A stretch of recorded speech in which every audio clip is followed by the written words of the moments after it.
with Project Pat being on this album, Mm-hmm. as you said, like that's like an artist you grew up listening to, and then you got to interview him. What was the Yeah. whole story behind how the interview with him came together to then getting him on the song? I mean, the album itself as well. Okay.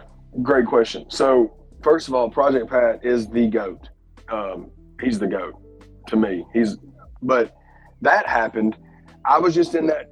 It was Tailgates and Tall Boys last July. I'm super cool with one of Jelly's security guys and 3-6 Mafia security guys, Country. I don't know if you're familiar with Country, man, aka Pelvis Presley. Shout out to my dog, Country. We were at Tailgates and Tall Boys together, and I had been doing a lot of interviews, ChadarmesTV interviews. You know what I'm saying? I did them a couple with White. I did one with Jelly. I hadn't done the one with Calhoun yet. I did some with Broadnex. I'd already done a good amount of interviews. And I just hit Country up and was like, man, is there any possibility I can get an interview with Project Pat? He's like my favorite rapper. Well, Country's the main security guy for Pat. So he was like, man, I can make that happen. And Country's the man. Country made it happen. And Pat knowing Country so well and being so cool with Jelly, and me being so cool with Jelly, it was just a blessing. And then me and my lady Mel, we went down to Cincinnati to do the interview. Pat had a show that night, like super late, right? We started the interview, 15, 20 minutes worth of the interview. Pat had to go do his show, right?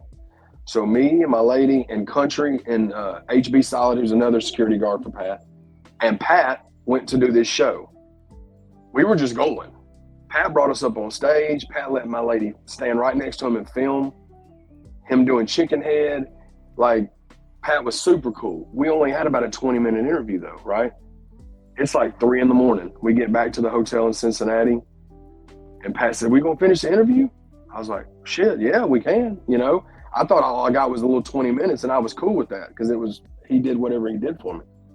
Dude, we sat for another, I don't know, hour, you know?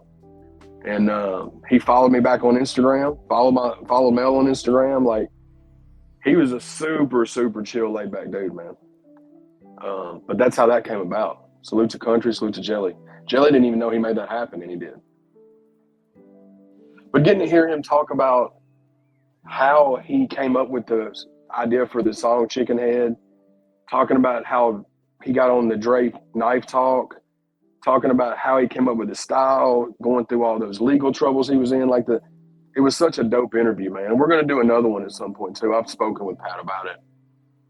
He's just super busy. He's going through and doing the prison tour now, where he's going and speaking at a lot of the prisons for his nonprofit and stuff. So, a salute to Project Pat, man.